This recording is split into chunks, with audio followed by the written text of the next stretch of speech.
If you enjoyed today's story, please consider subscribing to this channel, where a new original sci-fi audiobook is uploaded every Thursday morning. Thank you for listening. How Far, the Future Moon. Archives of the First Sun. Lives of the Ages. Felix Toonhaben. How Far, the Future Moon. Excerpt from the memoir of Reyes Toonhaben. Post-columnar epic. When we were small, our mother used to tell us stories at bedtime, fables from the old world, we thought, to entertain us. And entertain they would. She was a funny woman with a flair for the dramatic, so she would act them out. A voice for each wizard or witch, a different voice for the animals, the boys, the girls, and the old women and men. But the fables were instructive, I later learned, didactic. Lessons distilled from thousands of years of human experience, crafted into narratives to shape the thinking and behavior of us tiny creatures, incapable of absorbing the nuance of such adult things, the self-destructive power of greed, the dangers of hubris, the rapid metastasis of a problem left to fester, the all-consuming pull of obsession. Then, if we were still awake at the end of the tale, Mother would sing us a song. The open boat, the distant sea, knows not how far, the future moon you are. There were 4 verses to her song. We rarely stayed awake that long, Felix and I. But during those years we were still small enough for Mother to tuck us in at night. We both learned the words. I have no idea where that song came from. Felix believed she wrote it. She was creative. Almost magically gifted, at least she seemed to us then. But in every archive and cultural database I've ever entered those lyrics, the answer always returns the same. No such song has ever been recorded. I tried to tell Felix about his obsession. He didn't listen then, just as he didn't absorb that lesson through the fables the way I did when we were small. I wonder now, all these years later, long after Felix left us, over 20 years now since Mother has passed as well, just what little creature she'd have turned our Felix into in her fables, what sort of silly animal obsession he'd have suffered under fruitlessly. And for decades I wondered how a young man as bright as Felix could have come to embody such a fable so tragically. In real life, it was engines. We were both enthralled by ships from an early age. And for 2 boys captured by the allure of starships, we were born at the right time. Charis had grown to 1 billion people in 10 generations, and by the letter of our founding documents, it was the task of our generation to begin the era of colonization, which meant hundreds of starships. There was no mystery in it. We had the ships that had brought us from the columns, living museums of our trek through the stars, still functional, still circling us overhead in orbit. And when they weren't keeping watch over the planet, they had been put to good use, scouting the space around Charis, which was, according to our astronomers, notably barren. This meant a long transit for our colonists, possibly a year or more, just to reach the nearest habitable planetary bodies. Unacceptable losses of the past, from stasis, meant that our ships needed to be slightly re-engineered for living passengers, and fewer of them per ship, which meant more ships. The number of vehicles we needed to design for heavy launch from Charis's surface, that was where the novel engineering challenges would lie. And that was where my attention always gravitated. Felix, on the other hand, was always magnetically pulled toward the ring drive. From an early age, he knew everything about it. The lives and thoughts of the geniuses who created it back on Earth, the specifications, the manufacturing process, the power requirements, the physics of FTL travel, to the extent that anyone knew such things. Felix was a brilliant boy, a sponge, and in our teenage years, he used to say, almost as a proclamation, that one day he would improve the ring drive. I would tease him about it. Improve upon the engine built by the greatest geniuses to ever live, Felix. And he would always say, when Yanagisawa died, no one knew his name, and now everyone does. Everyone will know Felix Toonhaben someday, though, I would say sarcastically, because he was the one to reinvent the wheel. By that, I meant the ring drive was already functional, perfect, and perfectly proportional to the needs of a colonizing fleet. Was Felix going to make the engine go faster? Not according to our understanding of physics.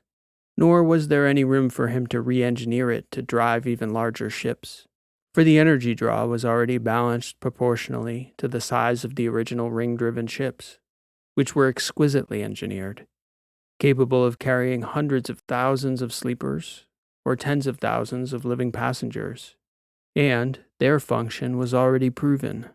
Felix swore, though, that he would find a way to improve their functionality, that he would revolutionize space travel.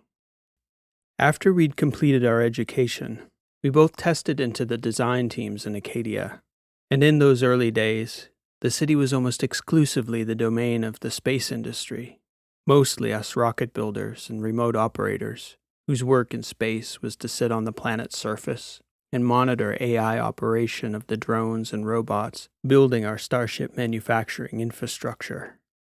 Acadia was a barren and sunny desert city on a flat open plain, whose only cloud cover came on days when our launch schedule was so thoroughly overbooked that the sky would fill with the hazy, gray columns of rocket trails as they slowly expanded to encompass the entire sky. Sometimes in those days, it would hardly be 5 or 10 minutes between the incessant shaking of the walls and thunderous noise above. It seemed to me a waste of Felix's talent to be one among hundreds of engineers designing and maintaining a fleet of chemical rockets.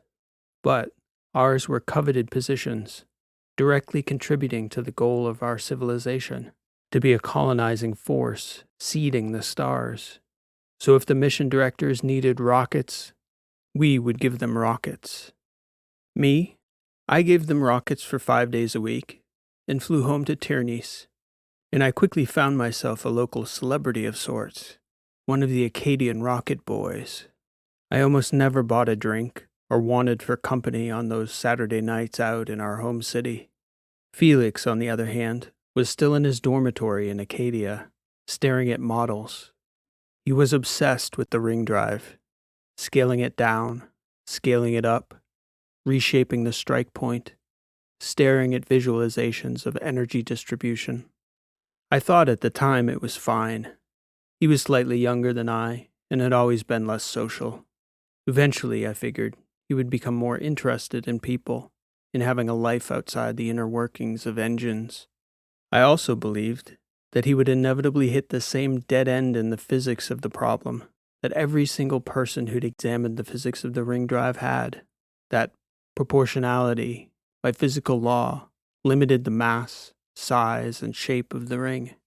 It couldn't be anything other than what it was. FTL travel would never be anything else.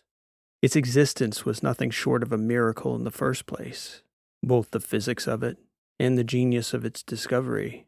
There might have been a hint of gratitude in the reluctance of other geniuses like Felix to explore the ring drive further. Blessed as we were, why tempt fate by re-examining the already functioning miracle of FTL? Not Felix, though. There was nothing else he would look at, it seemed. I would come back to Acadia from a weekend with friends in Tyrnese to find Felix entranced in VR, his goggles firmly affixed, his backside planted to a reclining chair as it had been for 2 straight days, and I would have to pull him out for a walk so he got some semblance of exercise. "What are you doing in there?" I remember asking him of his VR sims several times. The answers varied, but one I remember keenly. Einstein used to discuss the power of visualization with a physics problem, he stated, without a hint of self-awareness. I'm using 4D modeling to test the different shapes for the strike point based on the ring drive's physical properties. "You know you're not Einstein, right?" I asked him. "You're talking as though you belong in the same sentence as him." He looked at me funny. "I'm Felix, yes," he told me, shaking his head. "Race, sometimes I wonder what you think of me, saying something like that." "Sometimes I wonder too, I guess. You don't have to be Einstein to visualize your problem, or to make discoveries, but you do have to do the work, brother." Well, even Einstein had a social life, Felix. I'd like it if you came back home with me next weekend.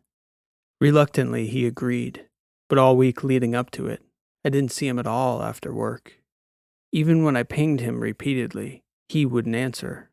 I was tempted to physically go up to his flat and knock on his door. But, I figured, as long as I was able to get him home for the weekend, that would be a great step. Felix was true to his word that weekend. We still had childhood friends in Tierney's. Both of us were happy to see some of them when we went into the city. I took Felix dancing, and he was far outside his element. At the time, the trend in music was to manifest augmented reality imagery in holographic forms and shapes, even clothing. The better performers, which is to say the serious dancers, the ones into the culture as deep as I and Felix were into rocketry, they had their clothing, their holographic displays, even their physical appearance shifting in coordination with the music, beat to beat, second to second. Visually, the turnout room was a frenetic sight, and, quite frequently throughout the night, I saw Felix staring at some strange aspect of the scene. Several of my friends asked me if my brother was using some kind of psychedelic substance.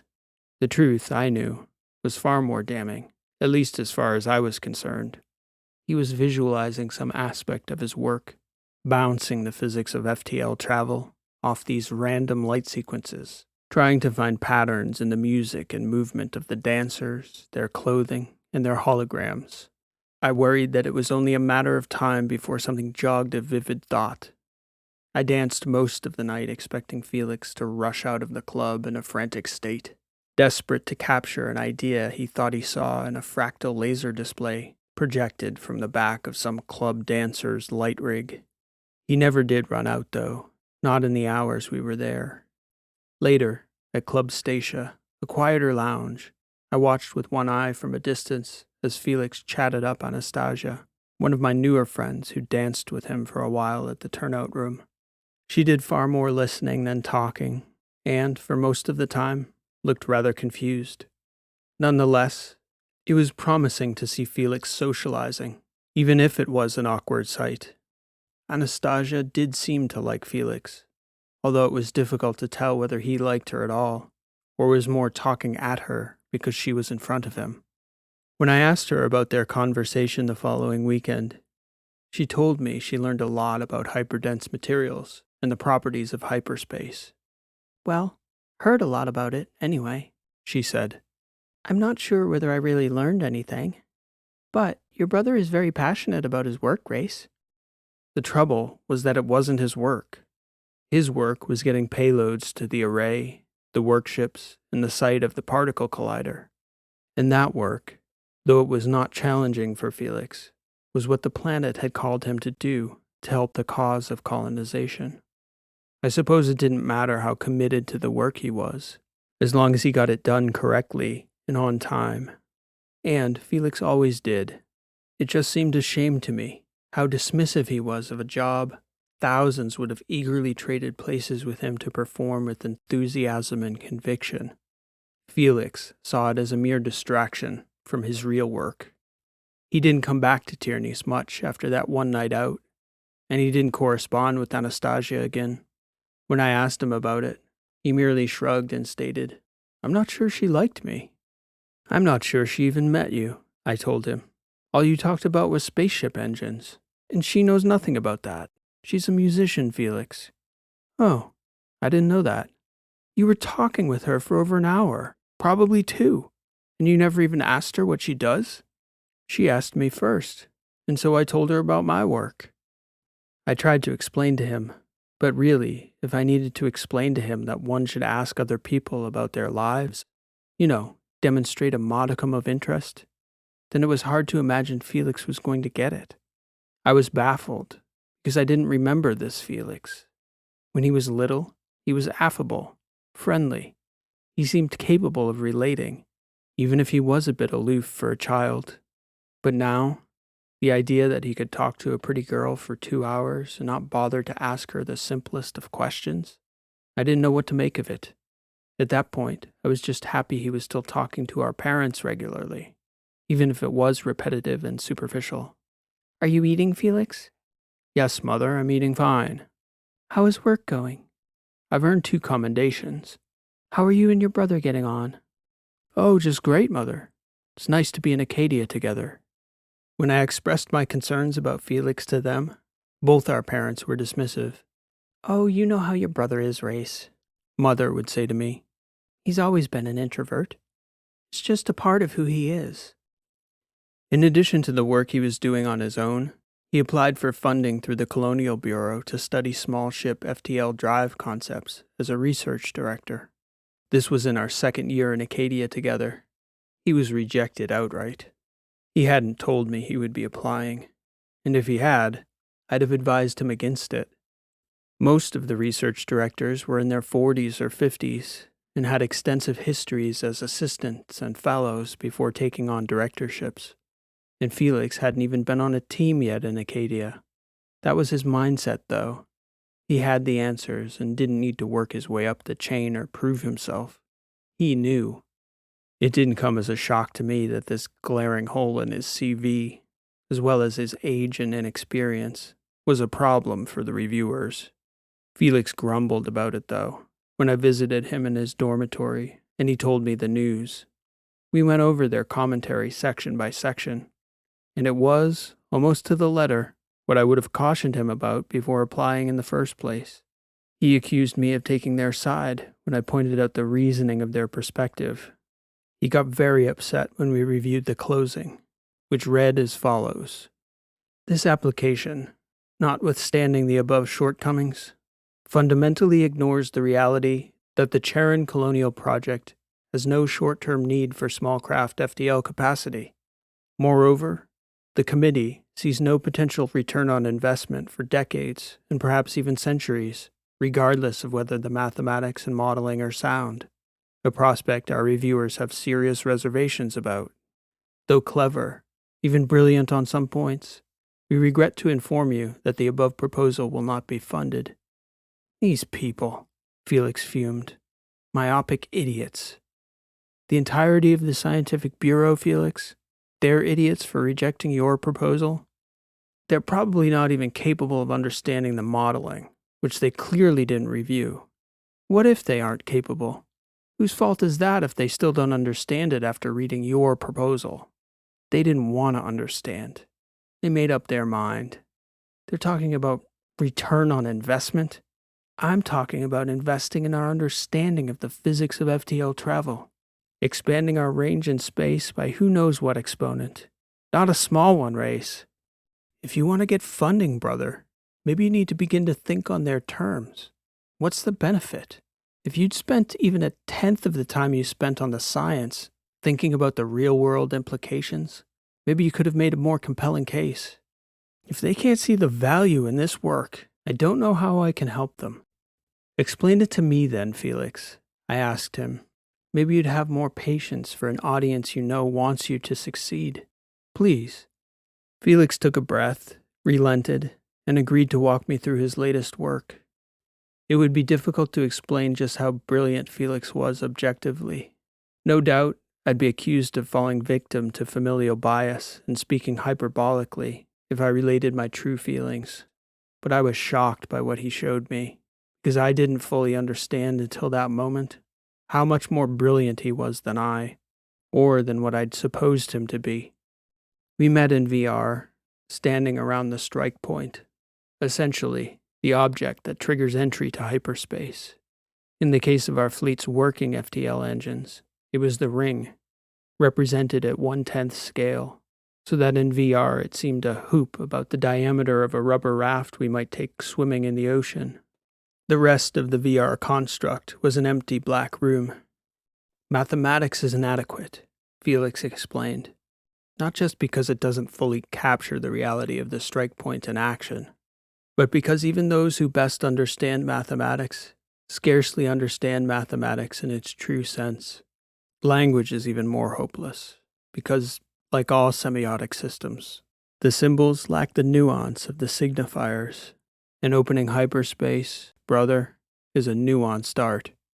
These models fail, in that they're primarily visual, which is our most versatile sense for perceiving the universe. But it's not the best tool for perceiving the problem. The truth is that we can't truly perceive space, and we certainly cannot perceive the absence of it. So the critics will say that what is here is merely a model. Even if I were to find a strike point that works in VR, the chances of it working in the physical universe would be slim, expensive to test, and unlikely to scale for our purposes. How do you propose to prove them wrong, then? I asked Felix. Mathematics, unfortunately, and models. See if you can follow along, brother.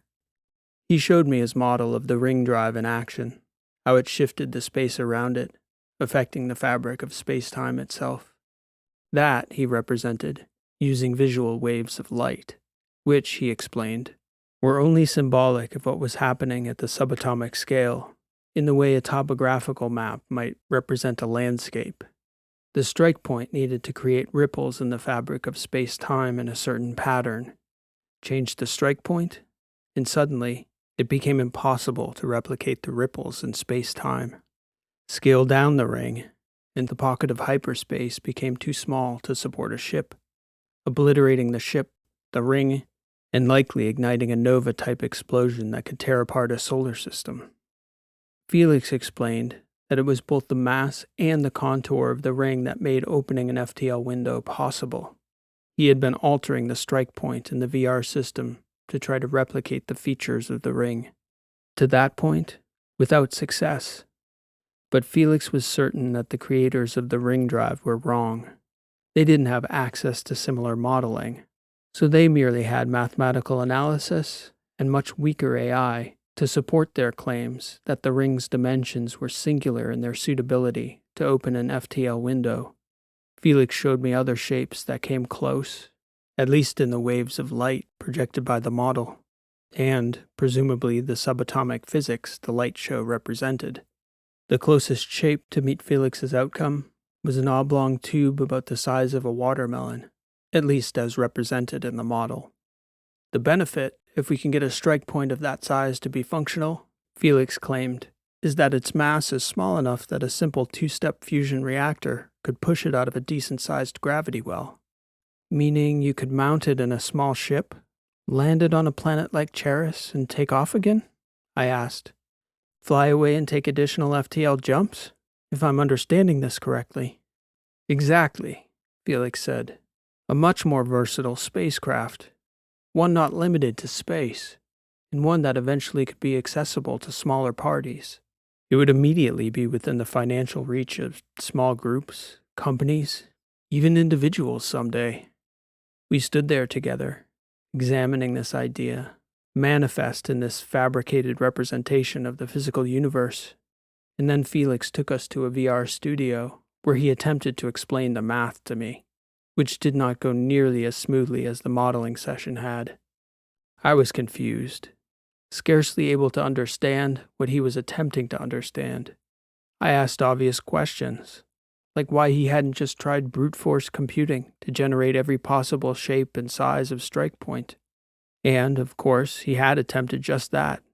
He explained that the AI had only come close, and it couldn't comprehend the mathematical concepts it was attempting to achieve, which meant it might fire 1 billion shots at the target and only recognize whether it was close to the target or far from it. But it couldn't figure out what made one attempt close and another far. It was firing blind, and it never did hit the target dead center. I left that session in awe of my brother's mind, yet no less afraid for him, because I could see his mind's total consumption in the problem. I could envision no case where Felix abandoned this problem for other work. And, in the weeks and months that followed, I could see him growing thinner, his eyes more bloodshot, his gaze more distant. Still, no one else saw a problem, as his day-to-day work for the project in Acadia didn't suffer. If anything, Felix grew more efficient at taking the busy work off his plate, so he could dive back into his simulations. Around that time, I remember seeing Anastasia out at the dance club several times, even dancing with her on one occasion. And she would always ask me about Felix. When I told her about my concerns for him, she told me she understood. I have a friend whose sister is so enthralled by the idea of colonization. It's almost like there's nothing here for her sister on Charis anymore. It doesn't matter what argument you make to her, that it will be hard, that there's nothing out there yet, no cities, no infrastructure, no space stations, no power arrays, no bot factories, that everything will need to be built from scratch, and that until then, she'll have to live a life of scarcity and struggle and hard work. You can say all that, and still, all she sees is that future planet, that future moon where she wants to set her roots. Your brother Felix has that same one-track vision. I wouldn't try to talk him out of it, Race. You'll only drive a wedge between you, and you'll never be able to pull him back from it. You need to love him for who he is, even if that means he's 1,000 light years away. The difference, I told her, is that your friend's sister has a dream that's real. It's possible. She might get on a colony ship one day. Maybe in the next decade at the rate we're putting up infrastructure. I don't think Felix has any chance of seeing his obsession bear any fruit. Not in his lifetime, and probably not in anyone else's. The greatest minds in the history of science have already dismissed the idea as impossible. So what is one supposed to do about that? It's entirely possible that girl gets rejected in the application process too. Maybe she's too old by then. Not colonial material for whatever reason. Then what? All that obsession for nothing. You do what you can and deal with the fallout when it happens. And the fallout is likely to happen. But you know what, Reyes? Maybe they're both right. You never know. Maybe she gets on a colony ship and your brother builds the next ring drive. Who's to say it won't happen? Reality, I said. Maybe I'm too cynical. Or realistic. Most people are. It's maddening that he can be so brilliant and so foolish at the same time. Isn't that the story of the people we love? Space engines, future moon colonies. They probably look at us and wonder how we don't see the universe the way they do. During those early years when Felix was chasing his engine, I hoped almost daily that he'd find his breakthrough, because I knew he'd never stop chasing until he did. The breakthrough came almost a decade after he'd begun his obsessive search. He was 29 years old, approaching his 30th birthday, and I hadn't spoken to him in weeks. I had long since moved back from Acadia to Tierney's full-time. I had a family in a management position that oversaw ground-based operations of fleet construction, human oversight of the automated framing crews in the orbital shipyards. Felix was still in Acadia, in the dormitory, still one of the rocket boys, having turned down every opportunity for advancement. I was shocked to get his call. I have it, Race. I found the key, he told me. The ring is true, obviously, but I found a second strike point, and the two solutions together, they suggest a proportion. There are others. The second, though, is a perfect proportion for a small craft. If it works, it will mean a space engine that can run hard sublight and generate FTL flight from a single fusion-based reactor. It can be done. That's incredible news, Felix, I told him. What now? Or what next? How do you go about developing it? I'm not sure. I think I'll need investors, maybe a company, maybe the government. I don't know. Whatever it is, I'm happy for you, brother. I told him. We should get together and celebrate. Invite mother and father. Have a dinner. We'll have a lot to toast. Yes, he said, though I could tell in his tone he was frustrated with me for being happy for him personally, as though I'd somehow missed the point, or failed to grasp the scientific significance of what he'd told me. Yeah, Race, that's right. We should celebrate. I'm free whenever it's convenient for everyone else. Just let me know. Perhaps I was naive to think that Felix becoming convinced of his achievement would be good for him. Somehow, the discovery brought him to an even worse place, though. He was certain he'd uncovered the answer to the question he'd dedicated his life to. The trouble was that he couldn't know for sure until someone was willing to build his model in the real world. And one didn't just build an engine whose centerpiece was fabricated of hyperdense materials. Super collider time was invaluable back then. It meant Felix would have to convince the government to forgo the production of a working ring drive for the colonial fleet to build his strike point. It also meant the need to design and manufacture an entirely new type of spacecraft and engine, something Felix couldn't do on his own. Further, There were few who would even consider the possibility, because the concept of variable strike points ran counter to accepted science. And, if there was one true thing about the scientific community, apart from its philosophical profession of ideological indifference, it was the reality of its dogmatic practice. There was no such thing as settled science in theory, but nearly all science was settled in practice. Felix was about to learn this lesson the hard way, and all he had in his defense was the mathematics he decried himself as an inadequate advocate that too few people could properly understand. Initially, Felix went into his battle optimistic, with the courage of his convictions bolstering his spirit.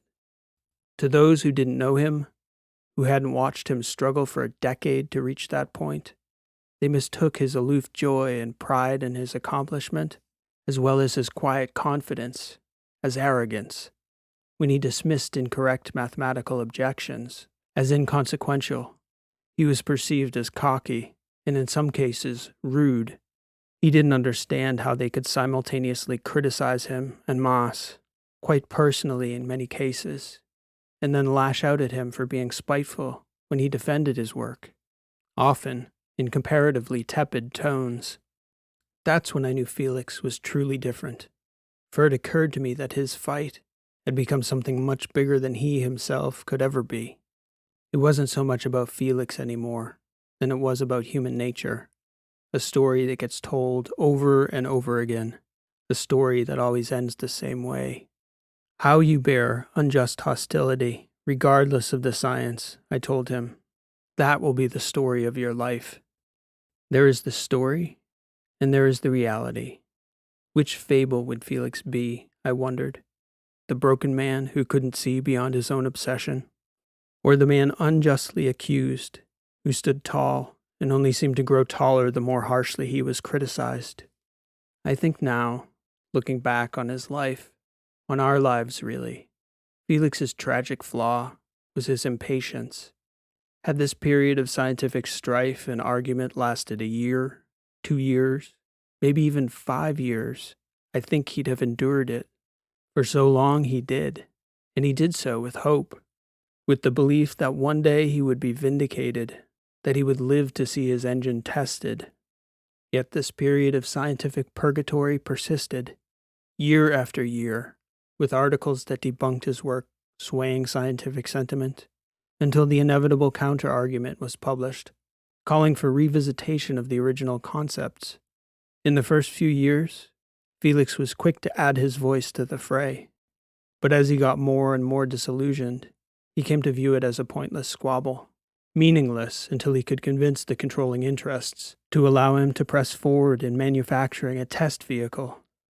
Over the years, several young, ambitious engineers proposed prototypes. They came to Felix eager, with the same energy he'd once held for the concept of a truly versatile spacecraft. Only, their enthusiasm usually lasted weeks or months before fizzling out in the face of industrial-scale indifference. Felix was 42 before he finally got a hearing with the Colonization Bureau's engineering arm. It was in that division where significant enough influence could have swayed the larger forces to test Felix's engine. And it was in that division where mathematics ultimately failed him, and not the mathematics of FTL travel. It was the simple math of pragmatism, performed by one of the division controller's undersecretaries, who was assigned to re-review Felix's 20th rejected funding proposal. "We've heard rumblings of your work over the past few years," he told Felix in a follow-up interview. "And quite frankly, I'm not sure there's anyone here qualified to determine whether your work is genuine or whether it's a misguided venture. But I can say that if it's genuine, it's an idea much too far ahead of its time. In the past 2 decades, using Cheris's fleet of first-generation starships, we've identified 47 target bodies, none of which has a single structure or sign of civilization on it. This means there's nothing out there, Felix. So even if we could snap our fingers and make a ship like yours materialize, there'd be no need of it. What we need, still, are the massive colony ships we've been building for the past 2 decades. They're all large enough to carry their own shuttles when they arrive on site, They can act as space stations, command centers, transportation hubs, and cargo carriers for a newly seeded civilization. Until those civilizations take root and begin to trade amongst themselves? I'm sorry, but I just don't see the added value to the colonial project that delaying the production of a ring-driven colony ship would cost Charis.